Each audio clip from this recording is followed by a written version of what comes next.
Welcome to Brijesh science अड्डा। आप देख रहे हैं अपना मनपसंद यूट्यूब चैनल ब्रिजेश साइंस अड्डा। तो मेरे प्यारे साथियों, तैयार हो जाइए कॉपी कलम के साथ, क्योंकि आज मैं लेकर आया हूँ सबसे धमाकेदार वीडियो मानव नेत्र के। जो आपका क्लास 10 फिजिक्स का चैप्टर है मानव नेत्र, उससे एक भी क्वेश्चन नहीं छूटने वाला। बस वीडियो को लास्ट तक देखिएगा। वीडियो थोड़ी लंबी हो सकती है तो अपना टाइम सेव करके रखिए। और चलिए शुरू करते हैं आज की इस क्लास को। लेकिन अगर आप लोग चैनल पे पहली बार है तो सब्सक्राइब कर लीजिए, बेल के आइकन को जरूर प्रेस कीजिए। ये शुरू करते हैं आज की इस वीडियो को।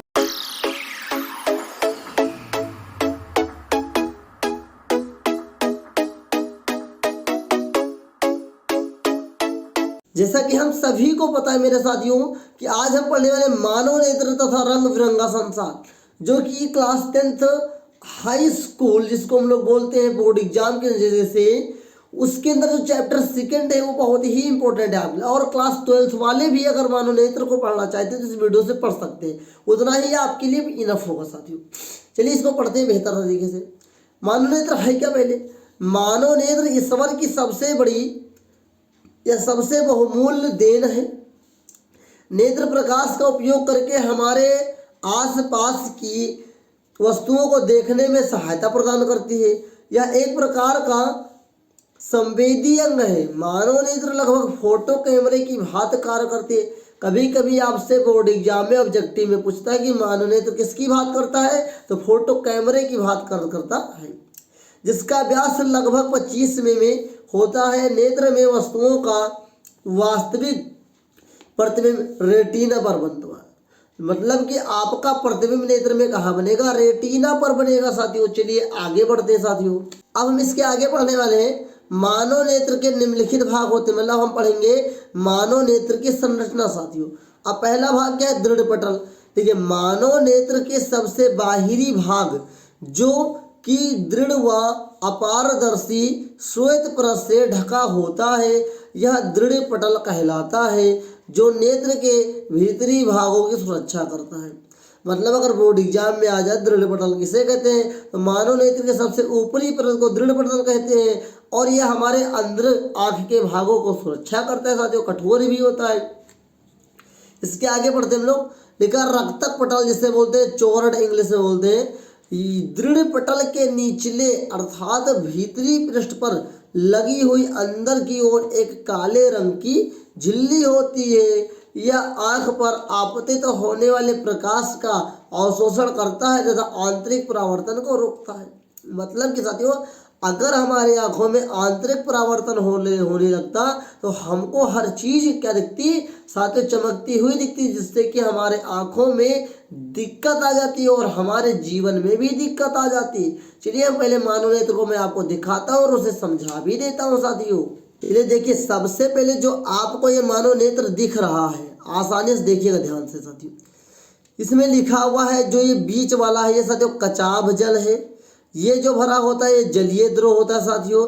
ये देखिए ऊपरी पटल, ऊपरी पलक है जो हमारे पलक होती है, बॉर्निया होती है साथियों, नेत्र सेल्सा होती है, कर्निया या स्वच्छ मंडल जिसे बोलते हैं। यहाँ पे पुतली होता है साथियों, आइरिस इसे बोलते हैं, पुतली जो बीच में होता है साथियों।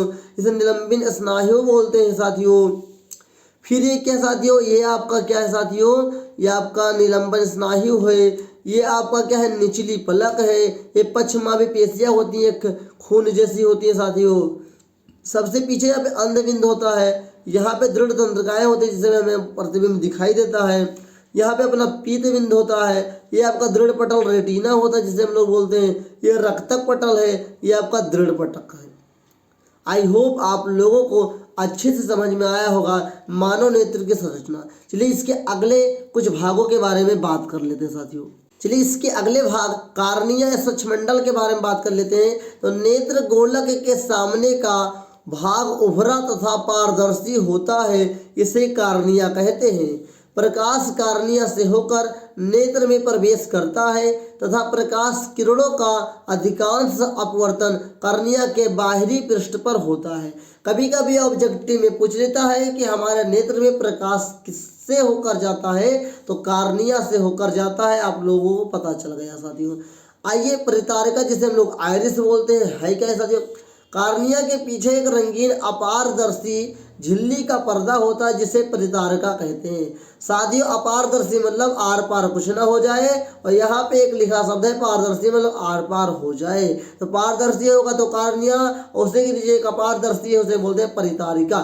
चलिए इसके आगे हम लोग बात कर लेते हैं। फिर लिखा पुतली या नेत्र तारा, जिसे हम लोग बोलते हैं पुपिल, मतलब नेत्र तारा क्या है, कैसे हमको आगे से प्रकाश दिखाई देगा साथियों।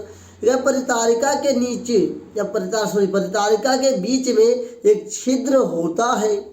आप अपनी आंखों में अगर ध्यान से देखें साथियों तो एक छोटा सा छिद्र दिखाई देता है, वही नेत्र लेंस होता है साथियों। सो वो नेत्र लेंस होता है, उससे बड़ा एक नेत्र तारा होता है साथियों, जिसे नेत्र तारा कहते हैं। यह नेत्र में प्रवेश करने वाली प्रकाश की मात्रा को नियंत्रित करता है। मतलब नेत्र तारा का क्या काम होता है, पुतली का क्या काम होता है, प्रकाश को संयोजित करना होता है। इसकी सबसे खास बात यह है कि जब इस पर अधिक प्रकाश पड़ता है तो यह सिकुड़ जाता है, तथा जब इस पर प्रकाश कम पड़ता है तो यह फैल जाता है। कभी कभी आपने देखा होगा आपकी आंखें बड़ी हो जाती हैं, छोटी हो जाती है, ऐसा क्यों? ये सब पुतली के कारण होता है साथियों। आगे देखते हैं। देखिए आगे लिखा है नेत्र लेंस, हम इसे पढ़ेंगे आई लेंस के नाम से। फिर लिखा परितारिका के ठीक पीछे पारदर्शी उत्तकों का बना मुलायम द्विउत्तल लेंस होता है, जिसे नेत्र लेंस कहते हैं। इसके अगले भाग की वक्रता त्रिज्या बड़ी तथा पिछले भाग की छोटी होती है। लेंस के पदार्थ का अपवर्तनांक लगभग 1.44 होता है।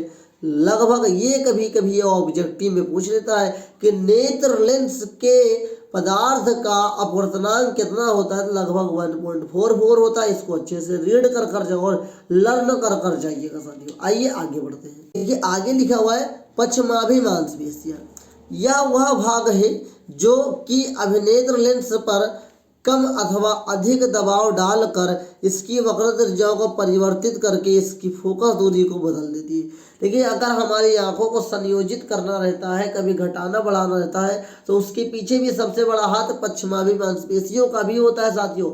इसको ध्यान में रखिएगा। ये नेत्र लेंस के नीचे होती है साथियों, और नेत्र लेंस के ऊपर पुतली होता है साथियों। आइए आगे बढ़ते हैं साथियों। ये आगे लिखा हुआ है दृढ़ पटल रेटिना। रेटिना साथियों बहुत इंपॉर्टेंट है हमारी आंखों के लिए। लिखा रक्तक पटल के नीचे तथा अभिनेत्र लेंस के सबसे अंदर की ओर या आंतरिक भाग में दृष्टि नाड़ियों से बना एक पर्दा होता है, जिसे दृष्टि पटल कहते हैं। यह प्रकाश सुग्राही होती है। किसी भी वस्तु का प्रतिबिंब रेटिना पर बनता है। कभी कभी पूछ लेता है रेटिना पे प्रतिबिंब, मतलब हमारे नेत्र में प्रतिबिंब कहाँ बनता है, तो रेटिना पे बनता है। आइए इसको नोट में कुछ पढ़ लेते हैं। जो कोशिकाएं प्रकाश की तीव्रता का अभ्यास कराती हैं वे दंडाकार कोशिकाएं कहलाती हैं। इसके विपरीत जो कोशिकाएं मनुष्य को वस्तु के रंग का आभास कराती हैं उसे शंक्वाकार कोशिकाएं कहलाती हैं या कहते हैं साथियों। अगर किसी व्यक्ति को साथियों तीव्रता मतलब प्रकाश तेज है कि धीमे, इसको पहचानने में अगर दिक्कत हो रही है, उसके दिमाग में आकार कोशिकाओं की कमी होती है। अगर कोई रंग नहीं पहचान पा रहा है तो उसकी आंख में शंक्वाकार कोशिकाओं की कमी होती है। कभी कभी ऑब्जेक्टिव में पूछता है कि हमारे नेत्र में कितनी प्रकार की कोशिकाएं पाई जाती है, 2 प्रकार की, दंडाकार कोशिकाएं और शंक्वाकार कोशिकाएं। चलिए इसके आगे बात करते हैं। देखिए इसके आगे लिखा हुआ है नेत्रोद तथा कचाभ द्रव क्या साथियों। एक कार्निया तथा अभिनेत्र लेंस के मध्य एक नमकीन द्रव भरा होता है। नमकीन द्रव उसे नेत्रोद कहते हैं। इसे जलीय द्रव भी कहते हैं।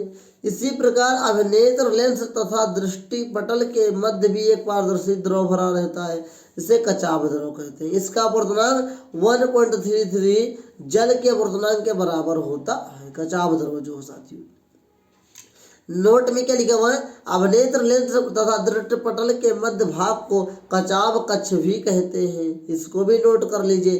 कभी कभी पूछता है कचाभ कक्ष किसे कहते हैं। यह अभिनेत्र लेंस दृष्टि पटल के मध्य के भाग को कहा जाता है कचाभ द्रव या कचाभ कक्ष कहा जाता है। आइए आगे बढ़ते हैं। अगले कुछ पॉइंट्स और बचे उससे पढ़ लेते हैं ध्यान से साथियों।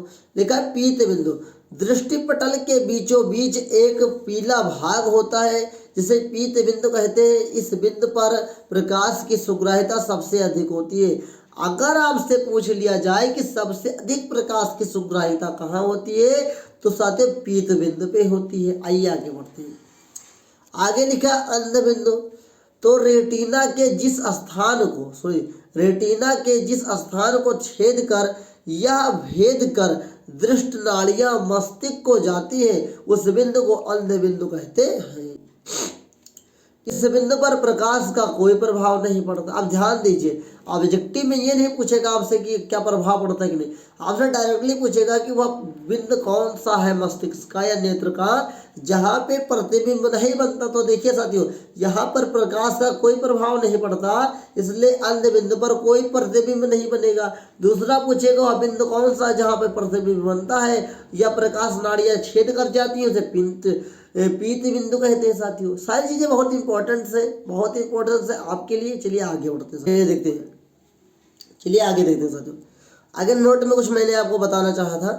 पीत बिंदु पर सबसे अधिक स्पष्ट प्रतिबिंब दिखाई देता है तथा आधे बिंदु पर प्रकाश की सुग्राहिता शून्य होती है। ये आप लोगों में पहले भी बता दिया, इसको और डीपली आप लोग जान गए होंगे। आइए देखते हैं हमारे नेत्र में प्रतिबिंब बनता कैसे है। लिखा है मानव नेत्र द्वारा प्रतिबिंब का बनना है। अभी आपके ऑब्जेक्टिव में कभी कभी पूछ देता है 1 नंबर में, ये 5 नंबर में भी, 4 नंबर 3 नंबर में क्वेश्चन आते रहते हैं, तो बहुत इंपॉर्टेंट है आपके लिए, तो इसको अच्छे से समझना होती हो। ये कैसे, जब किसी वस्तु से चलने वाली प्रकाश किरणें कचाव द्रव से होती हुई रेटिना पर पहुंचती है, जहां वस्तु का वास्तविक व उल्टा प्रतिबिंब बनता है। ध्यान दीजिए, हमारे नेत्र में वास्तविक तथा उल्टा प्रतिबिंब बनता है। प्रतिबिंब बनने का संदेश प्रकाश तंत्रिकाओं द्वारा मस्तिष्क को मिलता है। इसके अनुभव के आधार पर यह प्रतिबिंब सीधा दिखाई देता है। देखिए, हमारे मस्तिष्क में उल्टा प्रतिबिंब बनेगा लेकिन दिखाई देता है साथियों सीधा। ये सबसे मनुष्य के जितने भी जीव हैं साथियों, उनकी आंखों में ऐसा ही होता है। भाई जान किसी जंतुओं में ऐसा नहीं होता है। आइए आगे बढ़ते हैं साथियों। आइए लिखा समंजन क्षमता, पावर ऑफ एकोमोडेशन। समंजन मतलब होता है संयोजित करना, लेकिन अवनेत्र लेंस की वह क्षमता जिसके कारण वह अपनी फोकस दूरी को समायोजित कर लेता है, समंजन या समंजन क्षमता कहलाती है। समंजन क्षमता की न्यूनतम दूरी नेत्र से 25 सेमी होती है।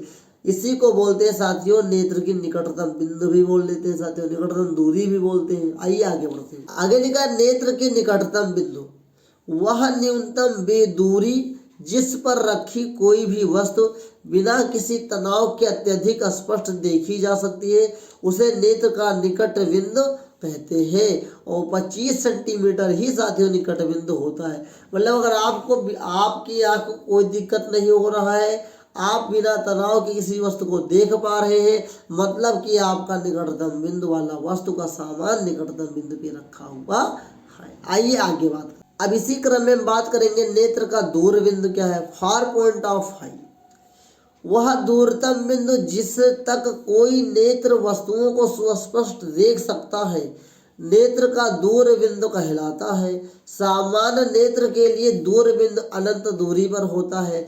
इस पॉइंट को भी याद रखिए, आपका जो नेत्र का दूर बिंदु है वो साथियों क्या दूरतम है, मतलब सबसे दूरी पे। लेकिन एक बात और याद रखिए साथियों, अगर आपके नेत्र में स्वच्छ होगा तब, आपके नेत्र में कोई रोग नहीं होगा तब ये दूरतम बिंदु अनंत होता है।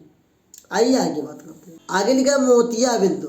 कभी कभी अधिक आयु के कुछ व्यक्तियों के नेत्र का लेंस दुधिया तथा धुंधला हो जाता है। इस स्थिति को मोतिया बिंदु कहते हैं। इसके कारण नेत्र की दृष्टि में क्षय होता है। कभी कभी आपने अपने गांव में अपने पास पड़ोस के दादा दादी को देखा होगा, भैया चलो ऑपरेशन करवा के लाते हैं, किसका, आँख का, तो उनको मोतियाबिंद अधिकतर लोगों को हो जाता है। क्या होता है कि आँख के ऊपर एक छोटा सा धब्बा टाइप का पड़ जाता है साथियों, सफ़ेद टाइप का, जिससे धुंधला दिखाई देता है, उसी को क्या बोलते हैं, मोतियाबिंद बोलते हैं साथियों। आइए आगे अब हम बात करेंगे दृष्टि दोष तथा उनका संशोधन के बारे में। हम बात करेंगे दृष्टि दोष होते कितने प्रकार के हैं और उनका संशोधन भी क्या होता है। आइए आसानी तरीके से मैं आपको समझाने की कोशिश करता हूँ। कभी कभी कुछ समय के पश्चात नेत्र अपनी समंजन क्षमता खो देता है, जिससे व्यक्ति सुस्पष्ट रूप से किसी भी वस्तु को नहीं देख पाता है। अतः नेत्र अपवर्तन दोष के कारण अपनी समंजन क्षमता खो देते हैं। ऐसी स्थिति में व्यक्ति की दृष्टि धुंधली हो जाती है। अपवर्तन के कारण होने वाले मुख्यतः 3 प्रकार के दोष हैं जो अपवर्तन के कारण होते हैं साथियों। एक है निकट दृष्टि दोष, एक है दूर दृष्टि दोष और एक है जरा दृष्टि दोष। इसको बोलते हैं मायोपिया, हाइपरमेट्रोपिया और प्रेसबायोपिया। आई होप आपको ये जितना मैंने अभी तक बताया है सारी की सारी चीज़ें समझ में आई होंगी। और मानव नेत्र से संबंध में जो भी संरचनात्मक क्रियात्मक समूह के जो भी क्वेश्चंस थे मैंने आपको समझा भी दिया है, जो भी ऑब्जेक्टिव थे वर्णनात्मक थे। आज की इस वीडियो में हम लोग इतना ही रहते हैं। नेक्स्ट वीडियो में हम सीखेंगे जो भी नेत्र में रोग होते हैं, दोष होते हैं, किस कारण से होते हैं, कितने प्रकार के होते हैं मैंने आपको बता दिया है। उनका निवारण भी उसी वीडियो में आपको बता दूंगा, क्योंकि समय कुछ ज़्यादा हो रहा है और आप भी हो रहे हैं कुछ परेशान। तो मैं इस वीडियो को यहीं पे ख़त्म करूंगा, लेकिन आपके लिए मैं एक प्रश्न छोड़कर जाता हूँ कि अगर किसी भी व्यक्ति को धुंधला दिखाई देता है तो उसके नेत्र में कौन सा दोष हो गया है, क्या हो गया है, उसको कमेंट में बताइएगा। और आपको ये वीडियो कैसी लगी उससे भी कमेंट में बताइएगा। और अपने को अप्रोच करने के लिए चैनल को सब्सक्राइब कीजिए और लोगों को शेयर कीजिए। और मिलते हैं नेक्स्ट वीडियो में, तब तक के लिए जय हिंद, वंदे मातरम, भारत माता की जय।